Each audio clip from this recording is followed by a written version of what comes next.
Today, we will start with Dr. Kim Allen and her two daughters, Sofia and Fiona, and they will be our expert presenters today. We will follow that up with an example from Virginia 4-H from Bethany Eigel. And at the end of those two sessions, we will open the chat for hopefully a lively Q&A session, and I will moderate that session for you. So at this moment, I'd like to turn it over to Dr. Allen, Sofia, and Fiona. Hi, thank you so much, Crystal. Crystal contacted me a couple weeks ago and had this great idea for a series and invited North Carolina to partner with Virginia Cooperative Extension, and I couldn't be more excited to be a part of this partnership and to be here today.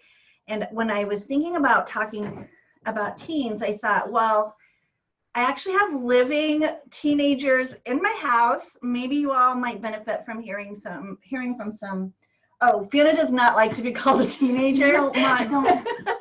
A teenager and an emerging adult who's 19. So we're here to talk to you today about balancing life.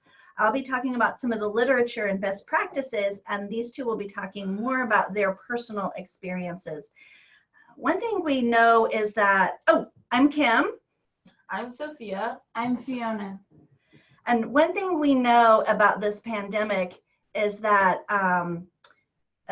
things are changing and there's a lot of stress involved. So today we're going to explore the best practices for how to cope with stress and anxiety.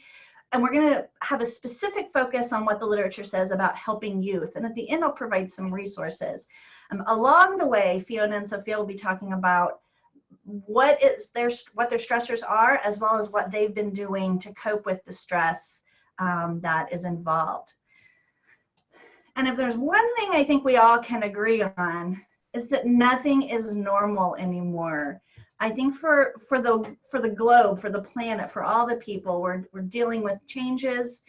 And for some people, those changes might be very stressful and anxiety producing. For others, it might not be. In fact, you're gonna kind of see a difference in our house about how this pandemic is playing out in terms of stress and anxiety for teenagers.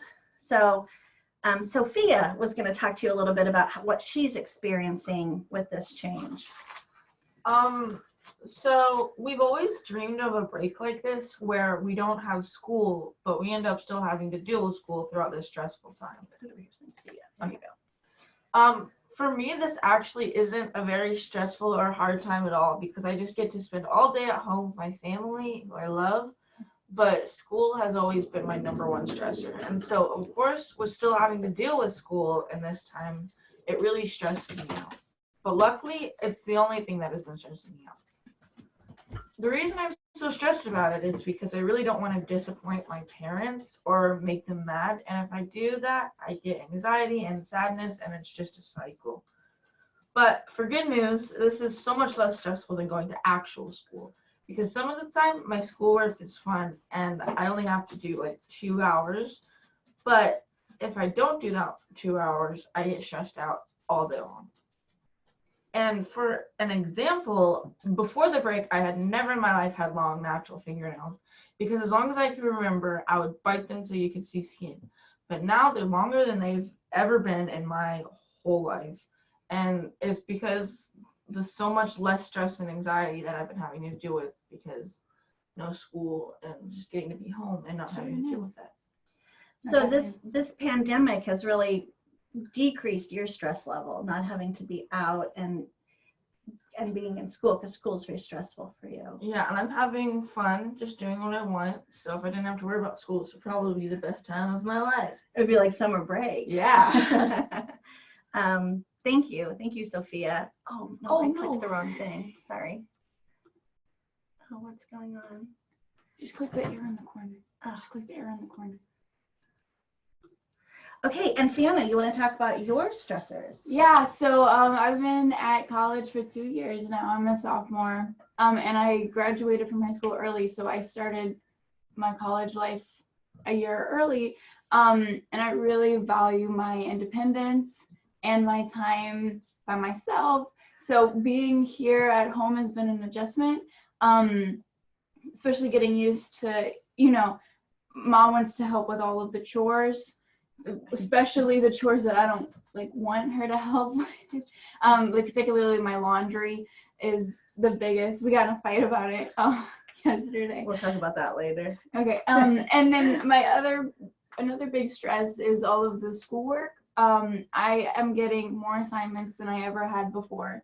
I'm a history student, and history students sit through a lot of lectures, and that's my favorite part about school is lectures and discussions, and we're not doing that anymore. We're just writing the papers, which is my least favorite part. So it's been very stressful to do all of the schoolwork, and of course there's added work, added papers, like double the papers now. So yeah.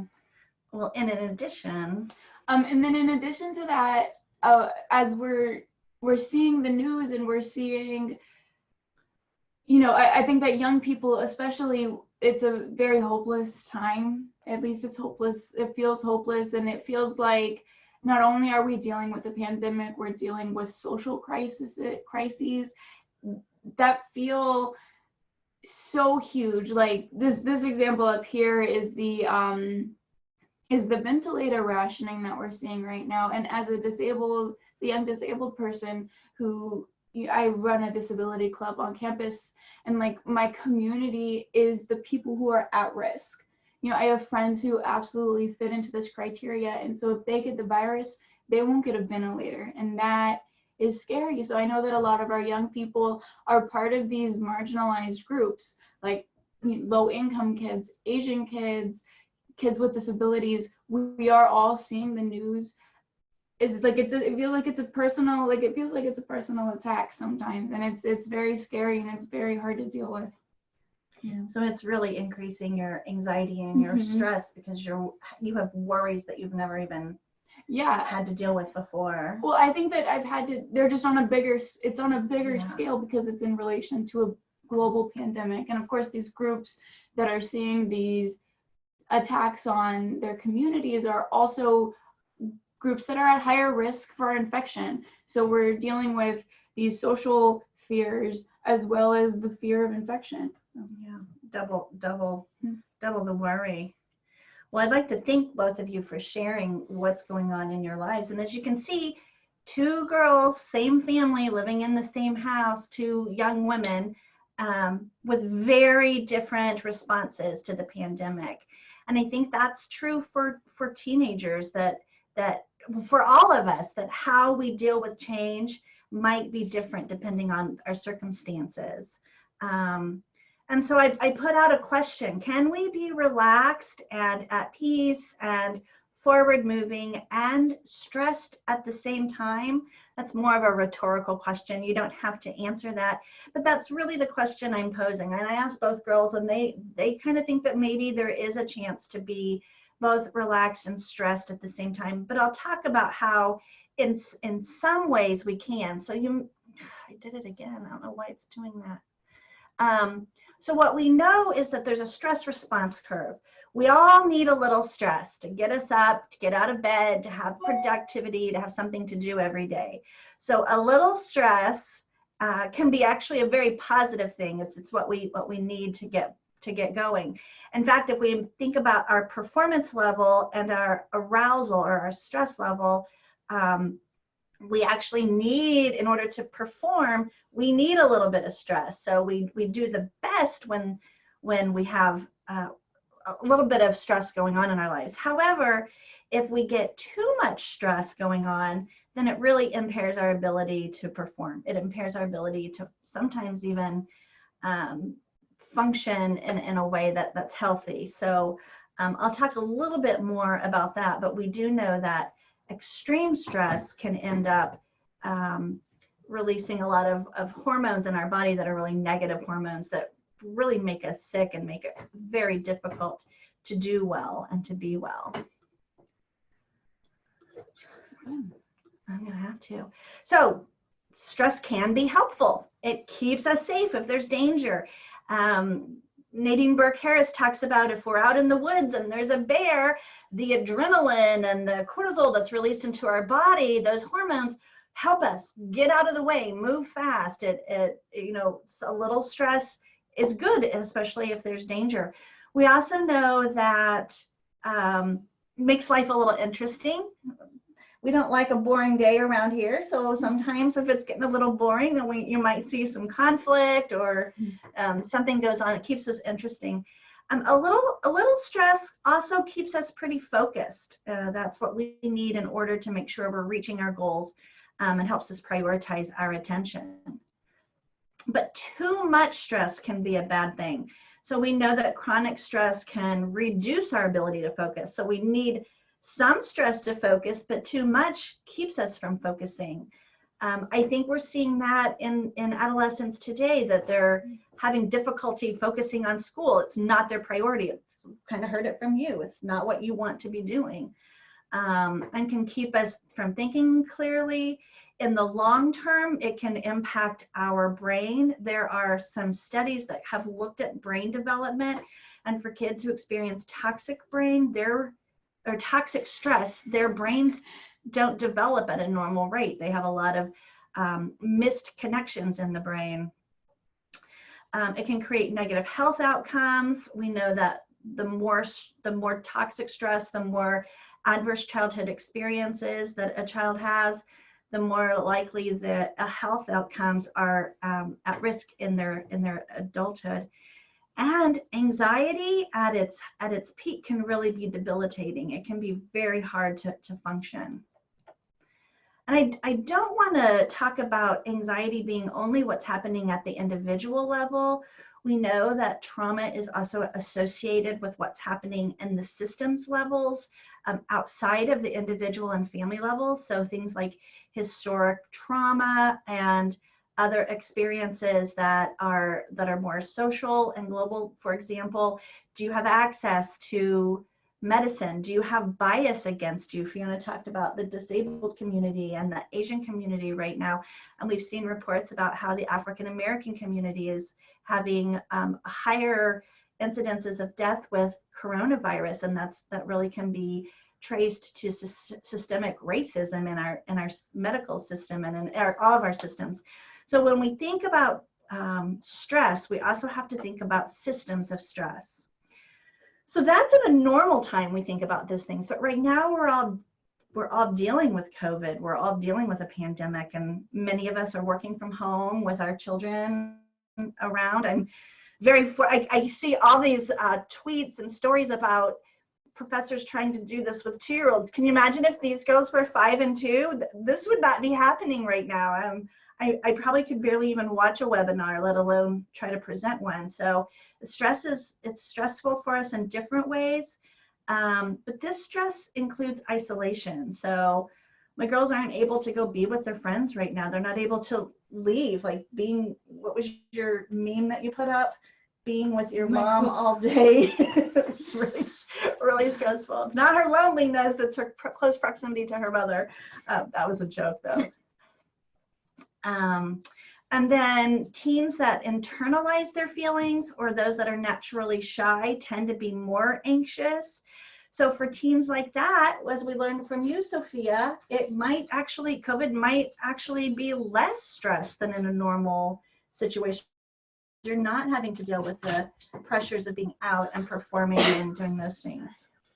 So when we get to strategies, I'm going to let you know that even though during COVID we have to be isolated, it's even more important than ever that we're talking to others about our feelings and that we're engaging in supportive relationships. Even though we might be socially distancing, which is critical, we have to do that, there are ways that we can still maintain our connections with others. Now I feel like I'm probably a little bit preaching to the choir here, so I only have one slide on developmental appropriateness with teenagers, but we know that teenagers have a higher risk of stress than adults for many reasons. You guys just don't have the life experience. You don't have all of the times that you've gotten through stress, so you have experience and practice with it. And we also know the brain is not fully developed. It's age 25, so even though you're an emerging adult, you still have like 6 more years for your brain to develop. and you have even more. Yeah. So when our brains aren't fully developed, we have more difficulty with things like reasoning, problem solving, even logic. Like developing logic is later. And that means there's more impulsivity, more risk taking involved, which also means it's more exciting, more interesting in the house. But with teens, we just have to remember where they are developmentally. How they are processing these changes with COVID can be really, different than how adults might. Stress can get bad, and when it does, it can really impact the well-being of youth. Just ask my kids. They both talked about that. Fiona's taking care of our dog right now. It's the three of us and a dog all in a home office. So we're two dogs. So we know that, for example, children are more likely when parents are stressed to be at risk for abuse and or neglect. And when things get stressful, people get easily upset. So it's just something to remember that if parents are stressed, if the caregivers are stressed, they might be spilling that stress over into the children as well. And that can have an impact on a child or a young person's development, physically, emotionally, cognitively, or behaviorally. So in the text chat, I want you to think about if you can think of ways that stress might impact an adolescent physically. What do you guys think? How do you guys physically, when you're stressed or you're feeling anxious, how does that feel physically? I get sick. You get sick. Yeah. How about you? It's just not a good feeling. I just feel You just feel yucky. yucky and Yeah. bad. Crystal says a stomach ache. Absolutely. Feel tired. Might gain weight or lose weight. Might get a headache or feel irritable or have an upset stomach. Exactly. How about emotionally? How might teens look if they're feeling stressed emotionally? How are they feeling? Distant, angry, exactly. Grumpy, irritable, absolutely. Oh, I can't wait to tell our story from last night. Cognitively, Fiona and Sofia both already talked about this a little bit, but what about cognitively? How do you think that they might be impacting, or how is their cognition impacted with stress? They might be more forgetful. They have trouble focusing. They can't concentrate. You guys are all about this. You understand it. So of course, if they're physically not feeling well, or maybe they're having tummy aches and they're sad or angry and they can't focus, what's the behavior going to look like? It's sometimes going to be great, but sometimes it's going to be, a little not good. Exactly. So you guys said the same things that I just put in the slide to make sure that we covered, but you guys already saw this. So behaviorally, they might be taking more risks. We might be seeing aggression. We might be seeing risk behaviors such as drugs or fast driving, although I doubt many of us are driving right now, or even withdrawing are some of the things that are happening. And I think these memes are all over the internet. This is just one of many, and there's so much good information, and then there's some information that's not good. But I do think people are talking about how sometimes the symptoms of anxiety look similar to other diagnoses. So it's just something to be aware of, that anxiety sometimes our kids are having belly aches and headaches and have inattention and restlessness and disorganization. So it's just something, and for the kids who may already have ADHD, the anxiety is comorbid. They go together very well. Kids with mental illness are very likely to have anxiety. Especially girls with ADHD. Especially girls, yeah, but definitely. So there's all kinds of information coming out, and a lot of it is true about how these behaviors kind of can be a communication that something's wrong. And we as parents have to sift through that and figure out what it is that's wrong, and then implement the strategies that we're coming up to. So now we're going to talk about the best practices for teens. And we're going to start, Sophia's going to tell us what she does when she's feeling stressed. So in this picture, I actually have a lot of things that I deal with stress with going on. So one of them is I pet my dog because he just helps me feel calm and a lot better and just makes me happy. I go on my phone or watch TV to distract my mind, and so I'm on the computer here with my phone right next to it. I talk to my mom because she knows what to say and she always helps me out, and she's Thanks.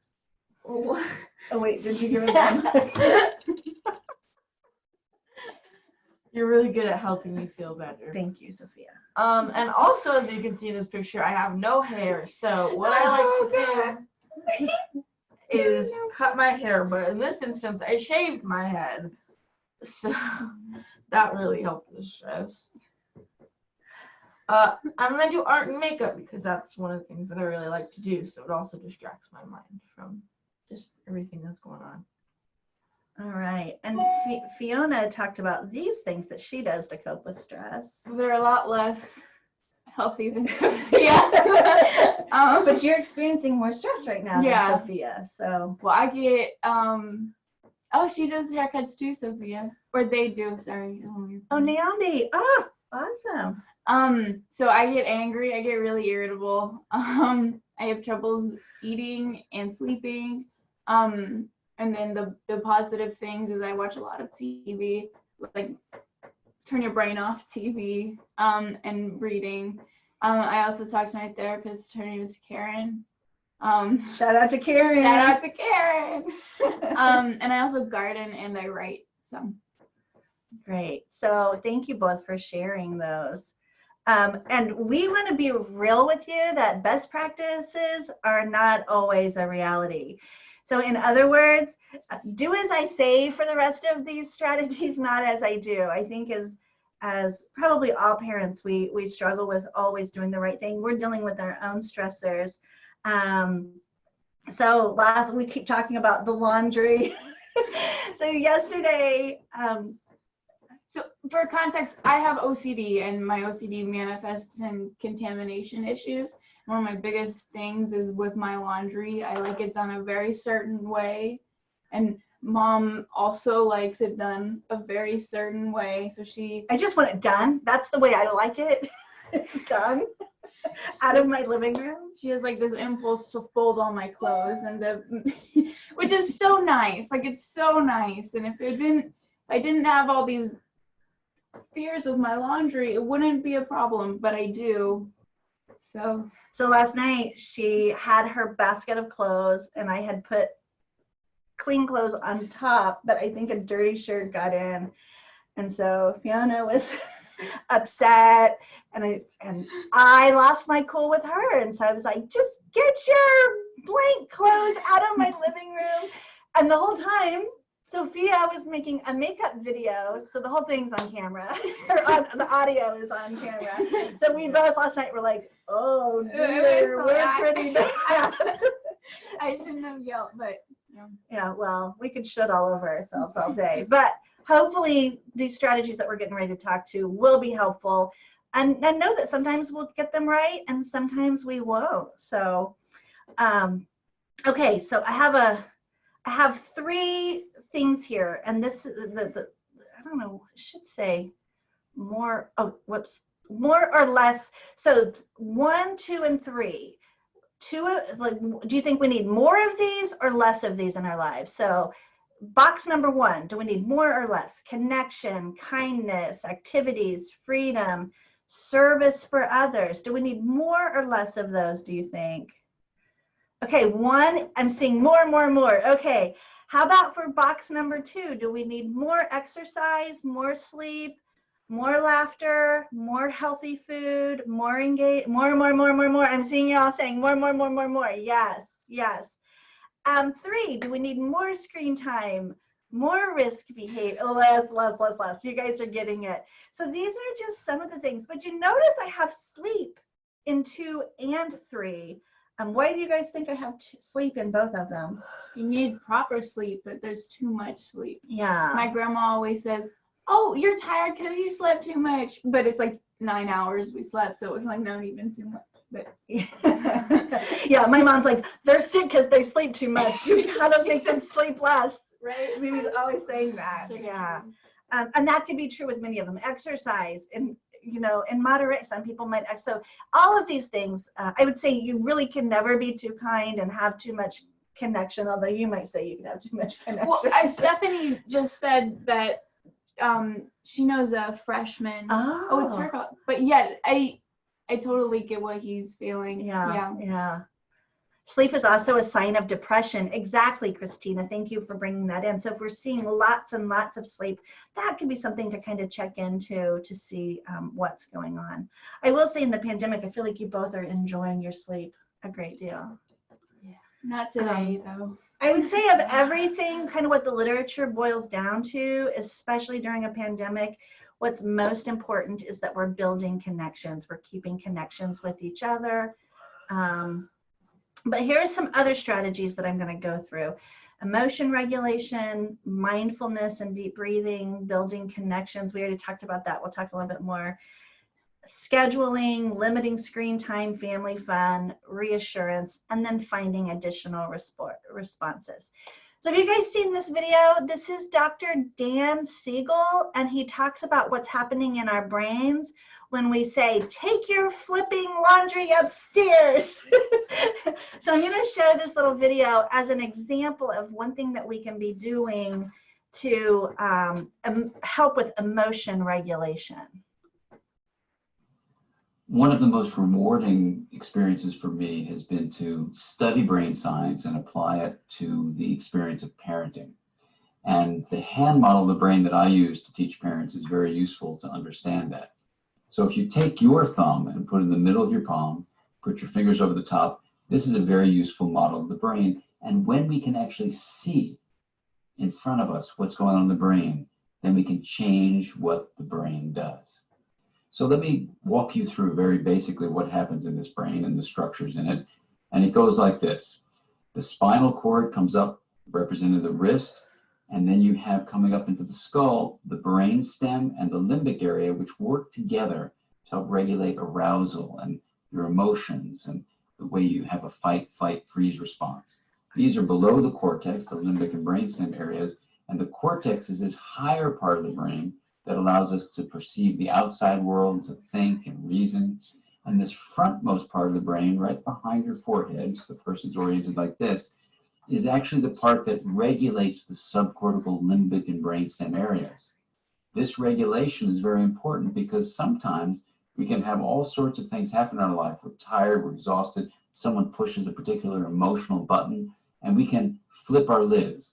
So rather than being tuned in and connected and balanced and flexible, we can lose all that flexibility, even lose moral reasoning, and act in ways that are terrifying to others, including our children.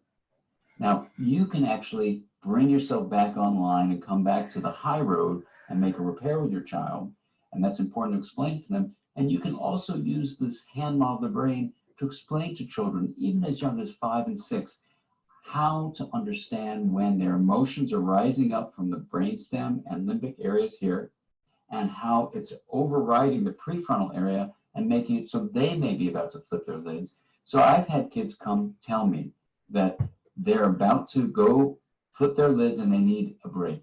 They need a timeout. And by even just naming that, they can tame it. And that's the power of using the hand model for ourselves and our children to help us all make sense of what goes on in the emotional communication that we have in the course of day-to-day life. Okay, so you all are recognizing this as wise owl and barking dog. This is right. So this emotional regulation kind of helps in understanding that some of us have the fight, some of us have more of the freeze. So we were debating over here who has what, but helping young people understand emotional regulation and some of these strategies that we're going to talk about next can help with emotional regulation, like breathing when you're upset, you've heard stop, count to 10, take a breath. She says take a breath and it just makes Fiona mad. Fiona doesn't like taking breaths. But breathing, that deep breathing can really help. So if you see a teen that's upset, if you take a breath and model that behavior, maybe they can also learn to take breaths. Breathing grounds us. It helps us regulate the hormones that are being released in our body when we're feeling heightened, when we're flipping our lids. So the oxygen comes in and really kind of rebalances our hormones. I'm not going into detail, but my favorite family science researcher, John Gottman, and his team talk about the importance of positives to negatives. So for every relationship to be healthy, there needs to be 5 positives for every 1 negative. So I asked my girls if they've ever heard. Say that. Oh, yeah, She said, while she was making it, she was like, have you guys ever heard of 5 to 1? And we looked at her because like she talks about it all the time. And Sophia said, it's on your license plate. It's literally on her license. Yeah, that's how big of a family science nerd I am, is that my personalized license plate reminds everybody that we need 5 positives to every 1 negative. So if y'all ever see the license plate 5 to 1 on a car, you know it's mine. I don't. Because nobody else. Yeah. And then there's this literature that talks about the importance of just having structure. And I say this is very important for young children. This was super important when you were young.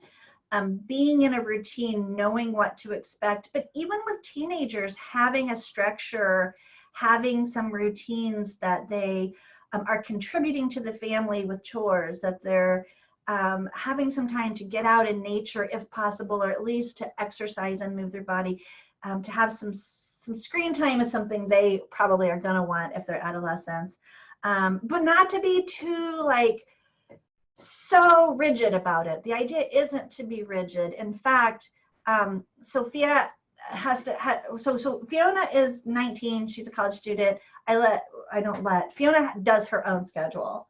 Do you want to talk and say anything about your schedule? With Sofia, because she's still in high school, we've tried a couple times to put a schedule out for her. We're not rigid about it, but this is the one we're working on, the second version. So just making sure that there is a schedule, that our kiddos know what is expected of them.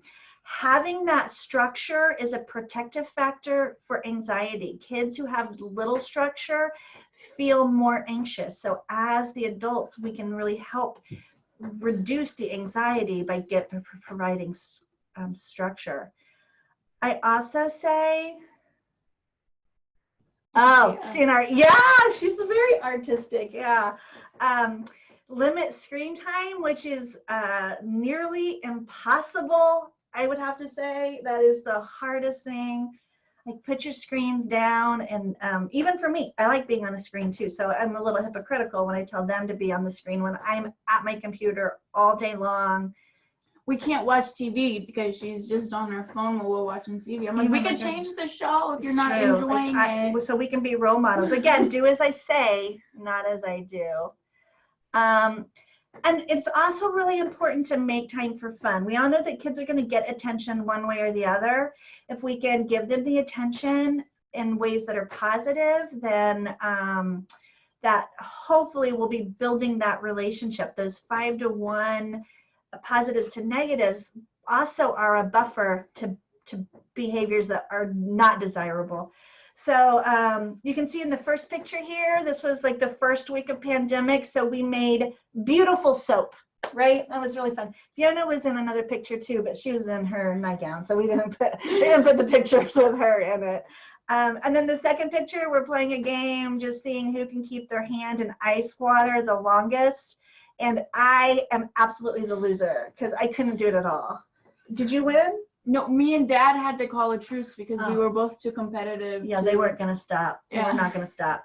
They were in, like, I was like worried about frostbite. But it's about laughter. Really is a way for connection, a way to buffer any negative side effects of stress. And so try to build in fun. Honestly, it's the best. And offer reassurance. So if our kids are acting out, like when Fiona had that issue with the laundry last night, we had to repair that. So one of the things that I did was offered reassurance, maybe by making one of her favorite meals. I made vegetable soup, which she loves, and invited her down, and we calmed down a little bit. You were mad most of the night, but we tried. And same with Sophia. When Sophia shaved her head, when she came down, we were all a little taken back. She poked her head in my room. She said, I did something bad. And I panicked. I thought she did something crazy, but well, different, but like but it was so funny. But so Sophia came down, we all were like, what have you done? And she was like, you could just tell it caused so much anxiety and stress, right? So we needed to turn that around. So we collected ourselves, and with, but by the next day, she was, we had kind of repaired the offered reassurance. Your hair's going to grow back. It's so brave. It's so bold. And now it's trending. Like, you look, if you do a search on Twitter, shaved heads is like a whole trending thing. So you were really just ahead of the curve at the time. But offering that reassurance, and then knowing sometimes there's additional support needed. So if you're noticing a lot of sleeping or a lot of sadness, or if a lot of people are loving it, if we see those signs of stress, we need to respond with those extra affection and reassurance. Because our kids are telling us all day, every day, do you see me? Do you hear me? Do I matter? And their behavior often reflects our response. So we really want to make sure that we're responding in a way that's appropriate. And that includes being open to getting the help in whatever form that means for you. For our family, that means therapy, right? Both of my kids go to therapy to help deal with some of the things that they're dealing with. It might be something different for others. It might just be, making sure you're taking time to call grandma because grandma feels better, or maybe it's get that walk out in nature, because I used to make Fiona climb trees. I'm like, go climb a tree, you'll calm down. So like whatever that help is, have a plan in place, hopefully utilizing some of these best practices, strategies that we've gone over. And I wanted to share, when Sophia was dealing with a lot of stress last fall, and so we bought a series of these workbooks. There are many resources, but I'm sharing these because I found these to be the most beneficial. So I will tell you, I've never caught Sophia doing one of these on her own. But what we have found is that if she and I sit together and have a quiet time for an hour in the night, we go through the book together and we learn so much about each other. And these are like every page is just like reflections, things you can think about, what's going on in your life. We also do a lot of journaling. You didn't put journaling on your thing, but you like to do journals.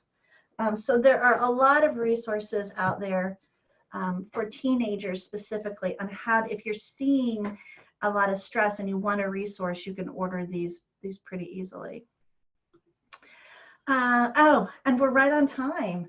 So I think at this point, do you have anything else to add right now? Mm-mm. It's way earlier than they're used to being up. I'm just telling you that the yawns are a result of them being up before 10. So I think we're going to do questions and answers at the end. So if you have questions, or if you've posed questions and I didn't see it, this is your time to kind of start thinking about your questions. But I'm going to turn it over to Bethany, and Bethany's going to talk a little bit about some of the things that she's been doing in the 4-H community around stress and anxiety and mindfulness and different things. So I'm going to stop sharing my screen and turn it over to you, Bethany.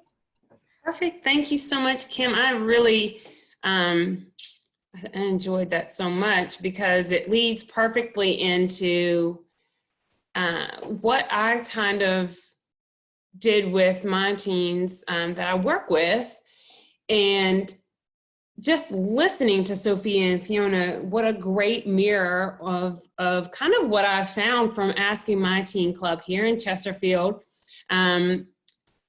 just doing a check-in with them and trying to stop for a second and figure out how they're doing during all of this, how they're feeling, and where their stress levels are at and what's causing the most stress.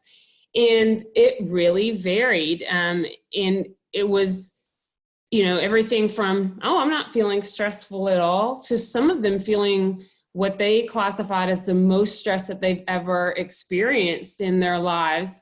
And it was good for them to see that just among them. And I had a sample size that's kind of small, but 45 teens that I talked to, and it was interesting to see where they fell along those stress levels. And then diving deeper into, you know, what's contributing to those feelings. Again, I just loved to see the contrast between how Sofia is kind of like, this is fine, to Fiona being very, very stressed, and why.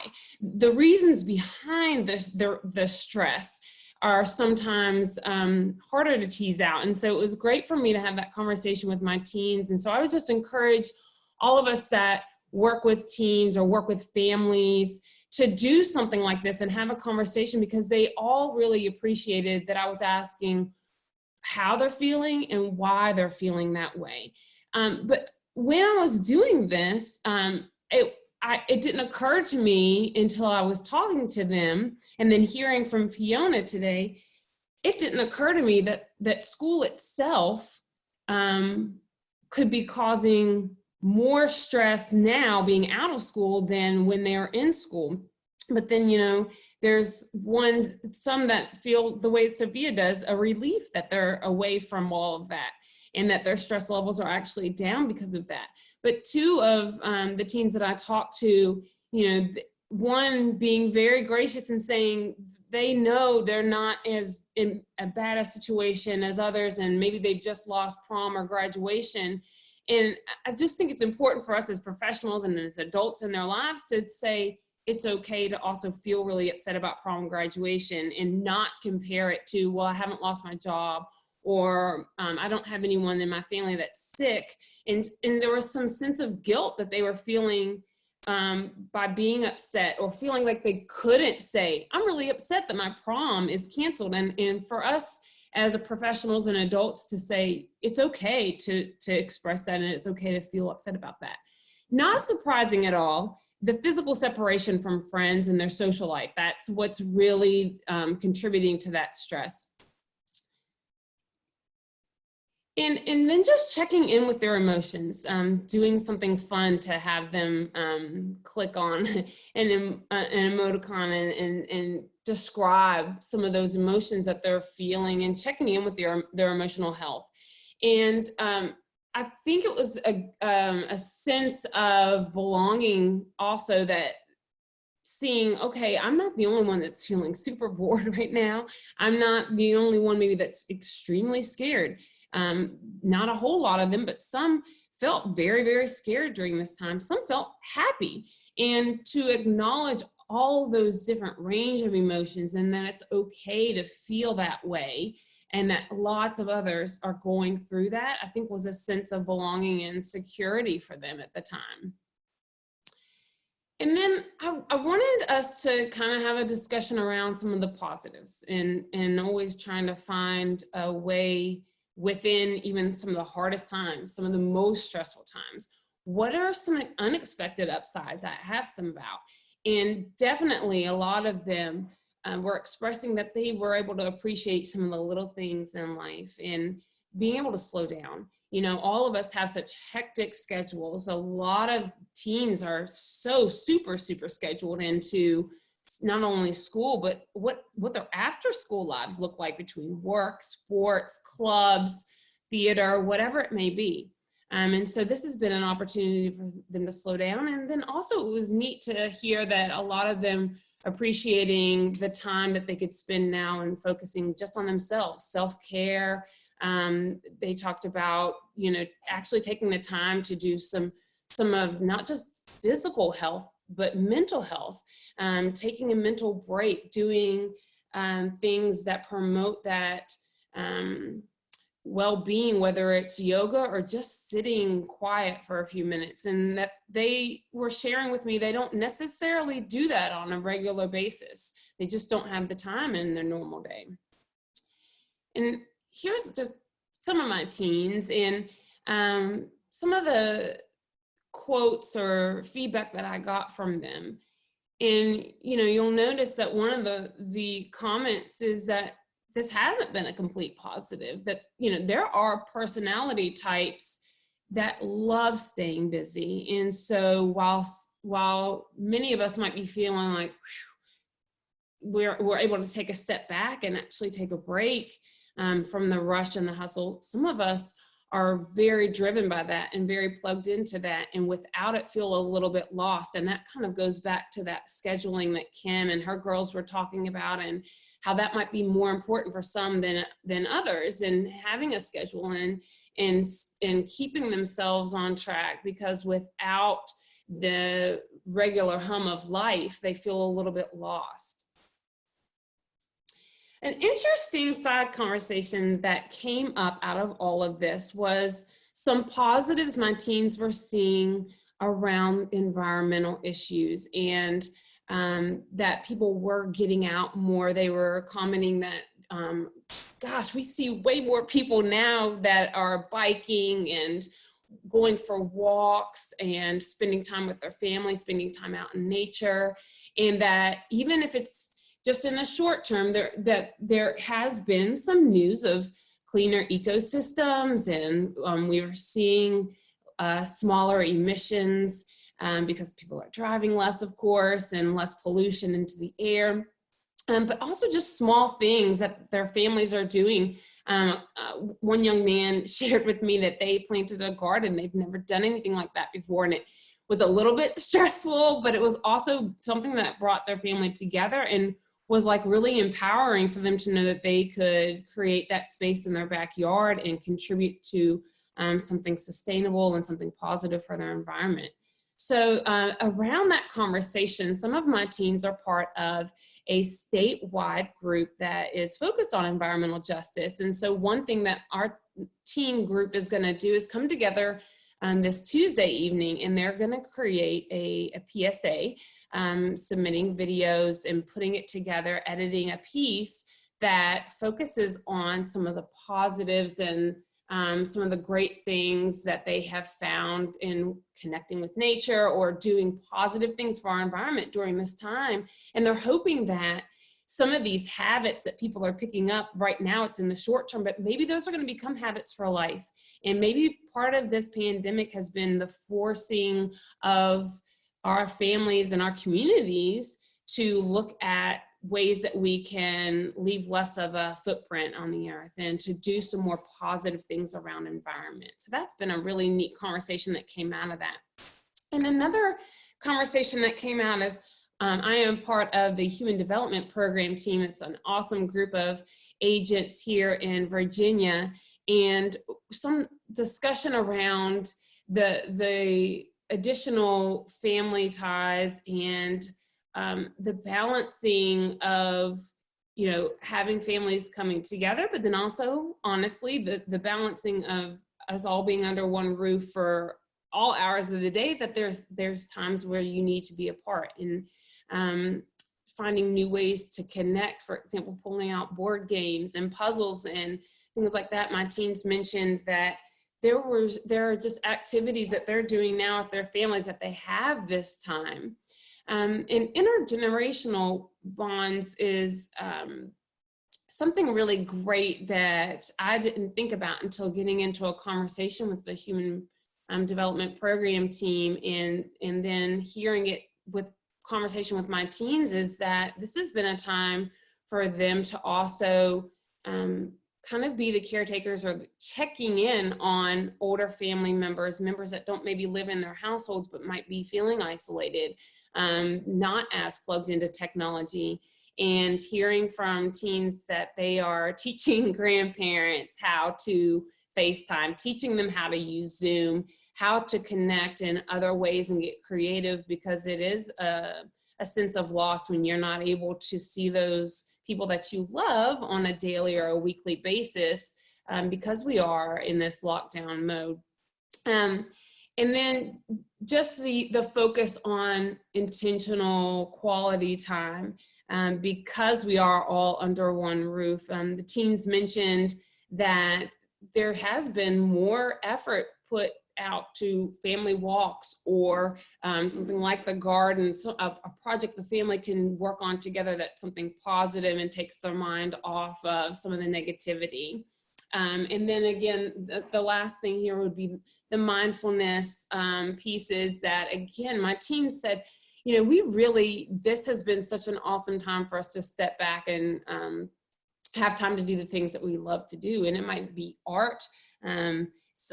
Sofia, I have a couple that are also very much into makeup and doing artistry that way, and making videos for themselves and their friends.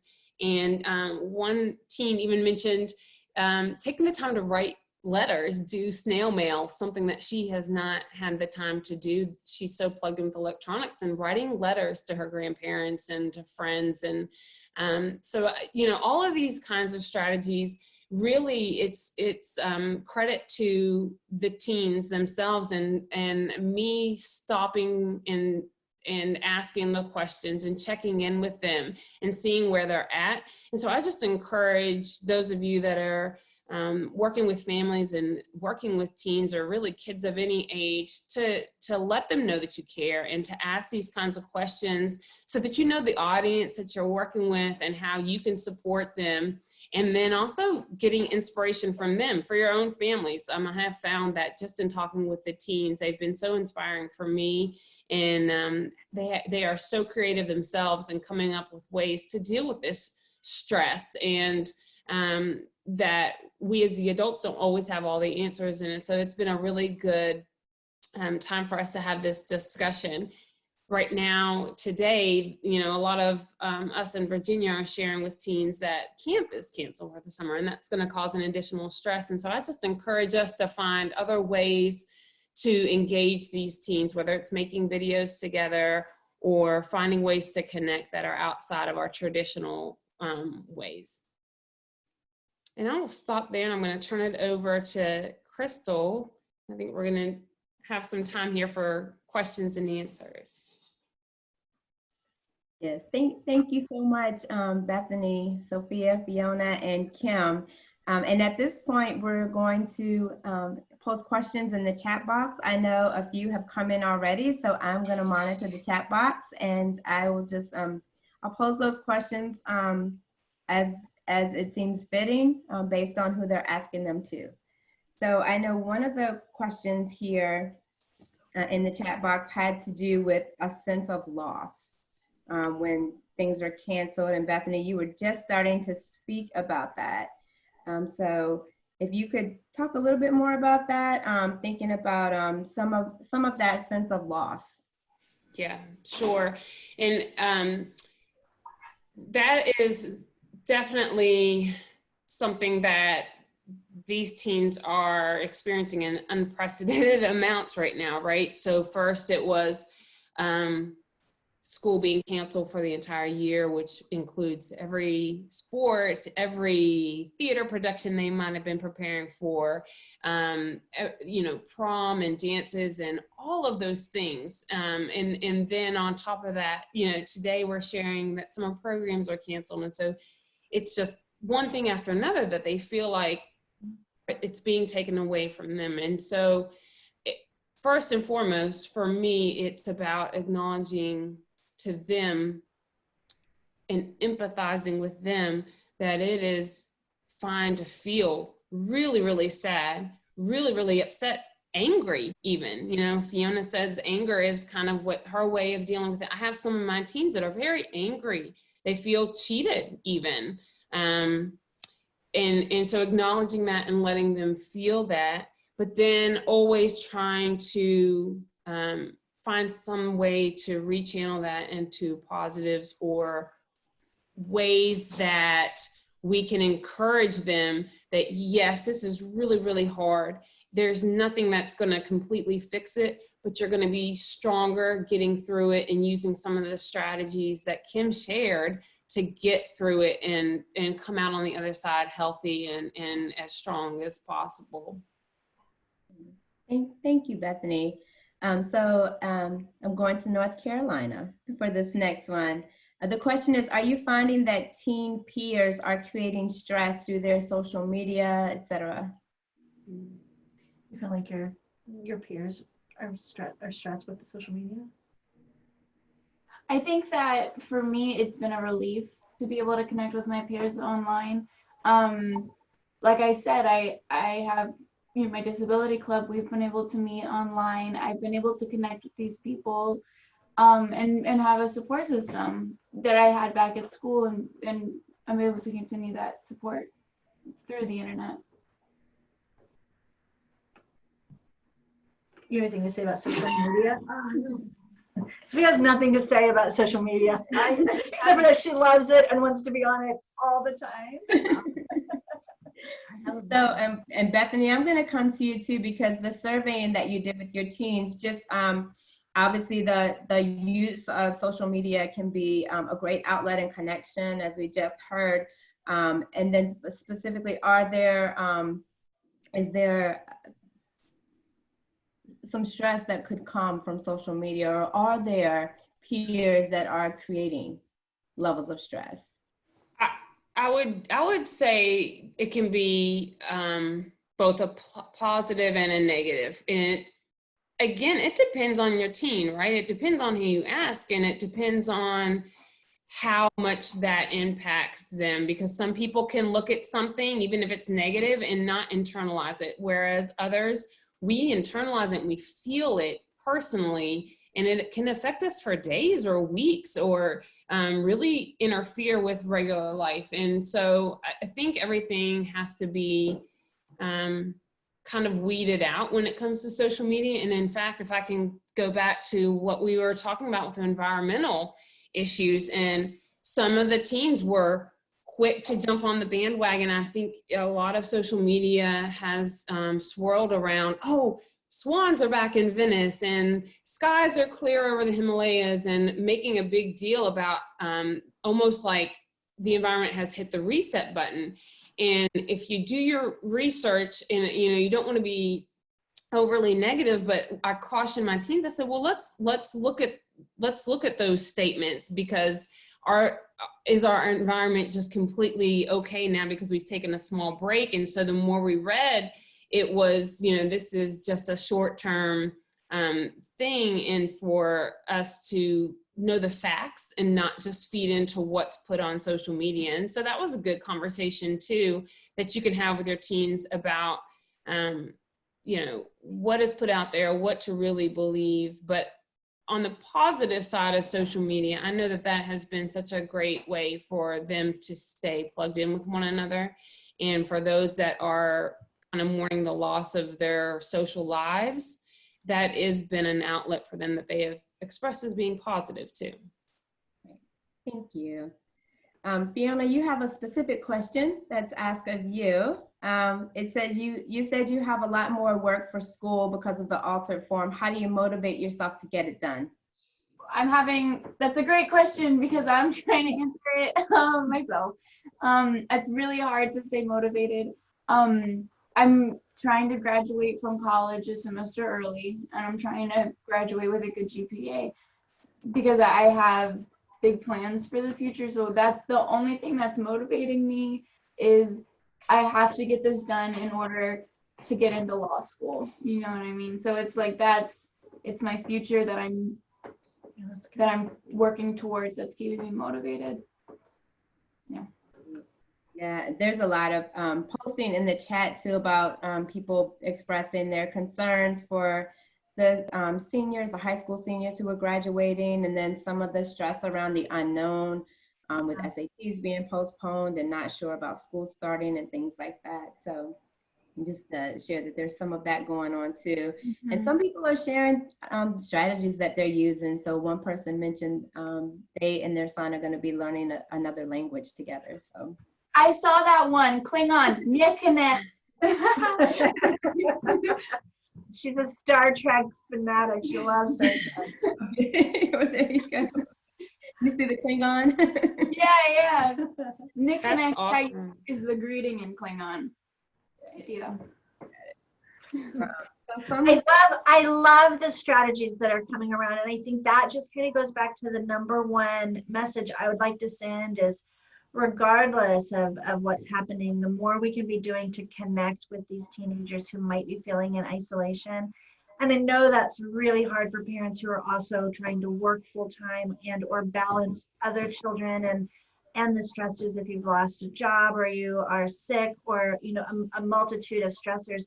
But finding those little activities, those time to learn a language, to plant a garden, to do those things to build connection is really the best buffer to combating any kind of stress or anxiety that our teens might be feeling. Great. Thank you all so much. We are coming to the close of our time, so I just want to share a little information with those of you who are on the line. So some of you asked about the links. We had mentioned having some previous sessions here on balance in life, and those are in the process of being put online. And so if you want them ahead of time, if you could send me an email, I'd be happy to get those to you. And I'm going to ask Bethany if you would drop my email in the chat to all attendees. It's cmtyler@vt.edu. I can get those to you sooner. We've talked about working and schooling from home. We've talked about being at home with young children. And we've had a general session on positive experiences at home with children. Next week, and we're now holding these on Fridays at 10, we will be talking about older adults, and we'll have gerontologist Dr. Shannon Jarrett on to talk with us about those issues around staying connected. If you have caregiving responsibilities, either as an older adult and you are providing care for someone, or if you are providing care for someone in your life. And so she'll talk about those topics. I'd also like to ask if there are other issues or topics that are pressing needs for you or for your communities. If you could drop those in the chat box. We're holding this space and time Fridays at 10 on Balance in Life. So we'd love to hear what some of those topics and interests and needs might be for you. But at this time, and to honor and to respect everyone's time, I want to just say a huge thank you to Kim, Fiona, Sofia, and to Bethany for being on with us today. It's been really encouraging and transparent and sincere, and we certainly appreciate that. That's how we move forward.